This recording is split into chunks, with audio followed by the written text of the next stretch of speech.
Hi everyone, मैं हूं आपकी श्रद्धा। आज की वीडियो के अंदर हम डिटेल में और बहुत ही आसानी से डिस्कस करने वाले हैं कि अगर आपको कोडिंग की शुरुआत करनी है 2023 के अंदर तो हम कैसे कर सकते हैं।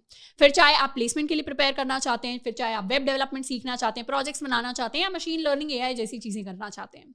इस वीडियो के अंदर हम बात करेंगे डिफरेंट टेक्नोलॉजीज की एंड डिसाइड करेंगे कि आपको कौन सी सीखनी चाहिए। साथ के साथ रिसोर्सेज की भी बात करेंगे कि आप उन टेक्नोलॉजीज को कहां से जाकर सीख सकते हैं।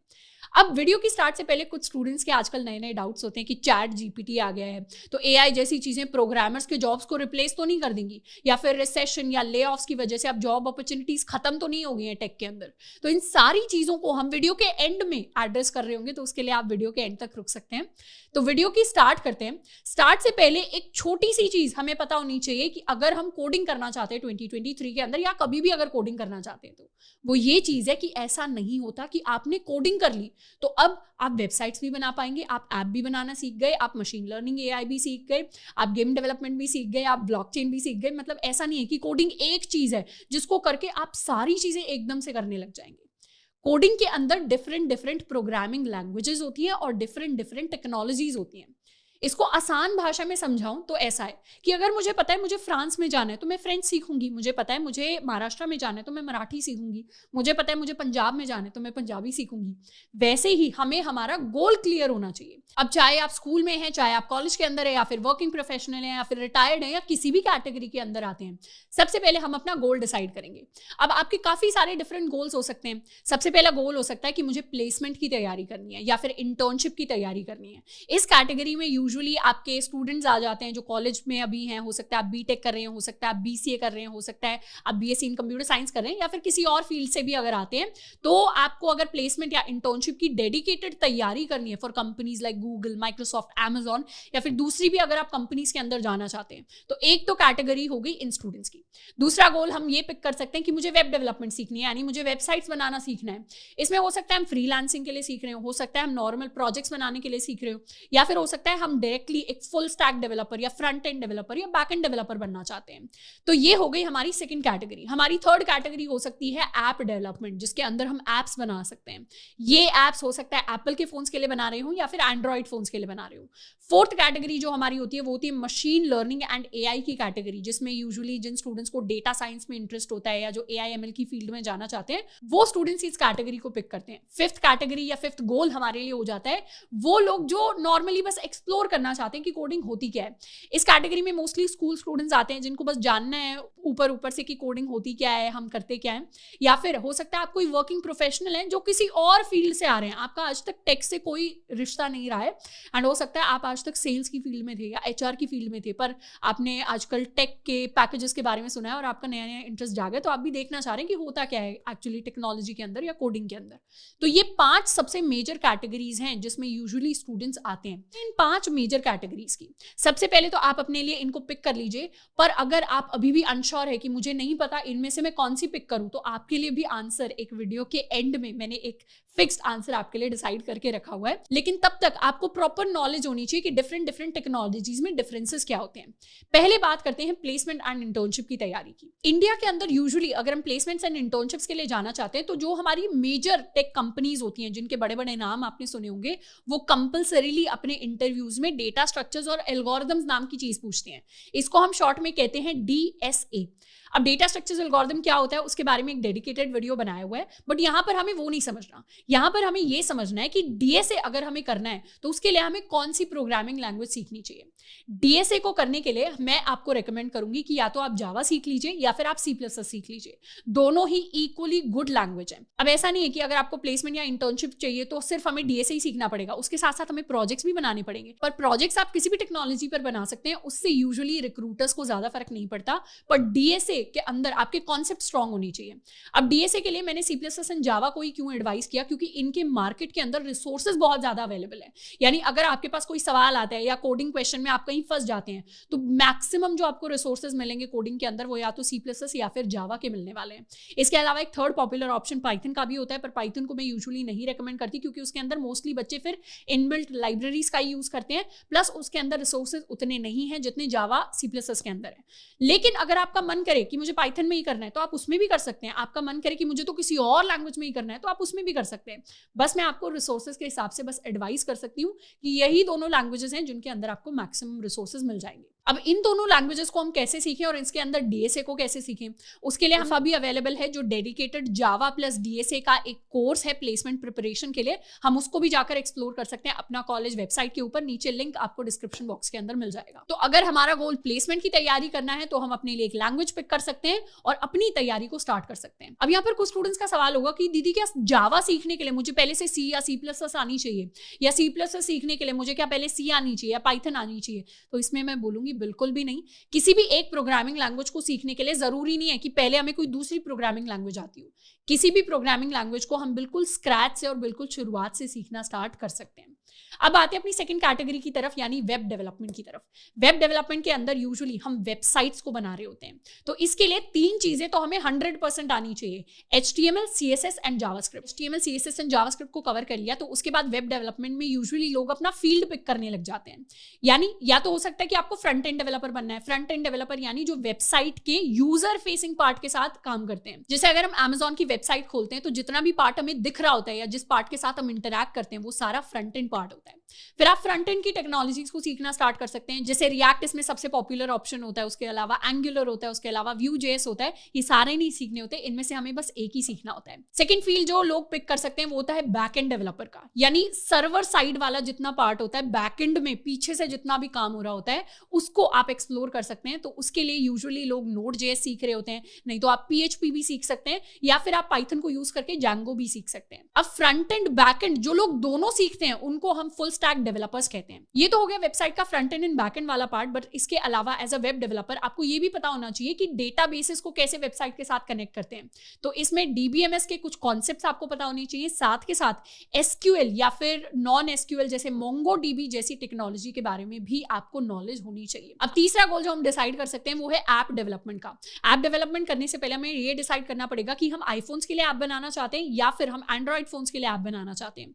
आईफोन्स के लिए ऐप बनाने के लिए हम स्विफ्ट नाम की टेक्नोलॉजी को सीखते हैं और इसके साथ साथ इन एप्स को हम मैकबुक के ऊपर यानी एक एप्पल डिवाइस के ऊपर कोड करके बना रहे होते हैं। दूसरा पॉपुलर ऑप्शन आ जाता है एंड्रॉइड फोन्स का, क्योंकि 90% से भी ज्यादा लोग इंडिया के अंदर एंड्रॉइड फोन्स को यूज करते हैं। अब एंड्रॉइड के अंदर आपके पास 2 पॉपुलर ऑप्शंस होते हैं, एक होती है हमारे पास जावा एंड दूसरी होती है हमारे पास कॉटलिन। दोनों ही बहुत अच्छी लैंग्वेजेस हैं, आप दोनों में से किसी के साथ भी स्टार्ट कर सकते हैं। इसके अलावा एक और चीज आती है ऐप डेवलपमेंट के अंदर कि आप क्रॉस प्लेटफॉर्म एप्स बना सकते हैं, यानी ऐसी एप्स जो एंड्रॉइड में भी चल जाए और iOS में भी चल जाए। इसके लिए फ्लटर काफी पॉपुलर टेक्नोलॉजी है, नहीं तो आप रिएक्ट नेटिव को यूज करके भी क्रॉस प्लेटफॉर्म एप्स को बना सकते हैं। फोर्थ पॉपुलर गोल होता है हमारे दिमाग में मशीन लर्निंग और AI का, क्योंकि आजकल बहुत ज्यादा स्टूडेंट कम्युनिटी में ML और AI की हाइप है। अब ऐसे में हमारे पास काफी सारे पॉपुलर ऑप्शंस होते हैं प्रोग्रामिंग लैंग्वेजेस में। इनमें से सबसे ज्यादा एफिशिएंट जो मैं आपको हाईली रेकमेंड करूंगी मशीन लर्निंग और AI करने के लिए वो है पाइथन। अगर आप बिल्कुल भी क्लियर नहीं है कि आपको क्या करना चाहिए, पर आपको ये क्लियर है कि मुझे तो डेटा साइंस में ही जाना है या मुझे ML AI ही सीखना है, तो फिर आप पाइथन को सीखना स्टार्ट कर दीजिए। उसके अलावा R भी होता है, जूलिया भी होता है, बट मैं एज अ बिगिनर या in fact as an experience programmer आपको पाइथन ही रेकमेंड करूंगी, क्योंकि उसके अंदर रिसोर्सेज बहुत ही ज्यादा है और बहुत ही बढ़िया है। यहाँ पर मैं एक छोटा सा पॉइंट ऐड करना चाहूंगी उन स्टूडेंट्स के लिए जो डेटा साइंस में डेडिकेटेड करियर बनाना चाहते हैं और अपने कॉलेज के अंदर हैं और डेटा साइंस या मशीन लर्निंग से रिलेटेड प्रोजेक्ट्स को सीख रहे हैं। अगर आपको एक अच्छी प्रोफाइल बिल्ड करनी है ML AI के अंदर, तो सबसे पहले तो आपको रिसर्च प्रोजेक्ट्स करने चाहिए, क्योंकि वो बहुत ही ज्यादा इंप्रेसिव लगते हैं आपके CV के ऊपर। उसके अलावा आप डेडिकेटेड ML AI की इंटर्नशिप्स भी कर सकते हैं कंपनीज के अंदर, वो भी अच्छी लगती हैं। बट जब भी हम ML AI को प्रोजेक्ट के नहीं बट एक करियर के पर्सपेक्टिव से व्यू कर रहे होते हैं, तो हमें ये याद रखना होता है कि मार्केट में अभी भी जो बहुत ही ज्यादा हाई पेइंग और अच्छे कंपनीज में अच्छे जॉब्स हैं ML और AI के या डेटा साइंस के, वो ये डिमांड करते हैं कि आपके पास या तो एक मास्टर्स या फिर एक PhD डिग्री होनी चाहिए। तो अगर हम डेटा साइंस के लिए थोड़ा सा सीरियस हैं तो हमें पहले से ही एटलीस्ट आजकल के सिनेरियो के हिसाब से तो ये अपने लिए एक ऑप्शन रखना चाहिए कि मुझे आगे जाके मास्टर्स करनी है, क्योंकि उसके बाद काफी सारी अच्छी अपॉर्चुनिटीज होंगी जो आपके लिए खुल जाएंगी। अगर आप सिर्फ एक बैचलर्स डिग्री के साथ डेटा साइंस की फील्ड में जा रहे हैं तो हो सकता है कि कुछ ऐसी अपॉर्चुनिटीज हो जो आपको अलाउ ना करें। अब बात करते हैं फिफ्थ पॉपुलर गोल की, जो है कि आप कोडिंग को एक्सप्लोर करना चाहते हैं। अब इसमें भी दो कैटेगरीज हैं। एक कैटेगरी है कॉलेज स्टूडेंट्स की। अगर आप as a college student coding को एक्सप्लोर करना चाहते हैं और फिर देखना चाहते हैं कि ठीक है आगे जाकर इसमें और भी आगे सीखा जा सकता है, प्लेसमेंट ली जा सकती है, कुछ और चीजें करी जा सकती हैं, तो मैं आपको दो ऑप्शन दूंगी। या तो आप जावा के साथ स्टार्ट कर सकते हैं या फिर आप सी के साथ स्टार्ट कर सकते हैं। दूसरा केस हो सकता है कि आप एक स्कूल स्टूडेंट है या फिर एक वर्किंग प्रोफेशनल है और साथ के साथ आप जानना चाहते हैं कि कोडिंग कैसी होती है या इसको सीखने में कैसा लगता है, तो उसके लिए मैं आपको रिकमेंड करूंगी कि आप पाइथन से स्टार्ट कर सकते हैं, क्योंकि यूजुअली बहुत बिगिनर फ्रेंडली लैंग्वेज है। इंग्लिश से आपको बहुत ज्यादा मिलती जुलती लगेगी एंड काफी आसान आपको लगेगा इसको सीखने में। तो पाइथन फ्यूज्ड है कि हमें एक्चुअली करना क्या है, तो मैं आपको दो सिंपल सी चीजें बता देती हूँ। अगर आप ऐसे स्टूडेंट है जो बीटेक कर रहा है, बीसीए कर रहा है, बीएससी कंप्यूटर साइंस के अंदर है, तो यू कैन स्टार्ट लर्निंग जावा। आप जावा सीखना स्टार्ट कर दीजिए। उसके लिए काफ़ी जो फ्री रिसोर्सेज हैं और पेड रिसोर्सेज हैं उनके बारे में ऑलरेडी आपको बता दिया है। आप किसी के साथ भी शुरुआत कर सकते हैं।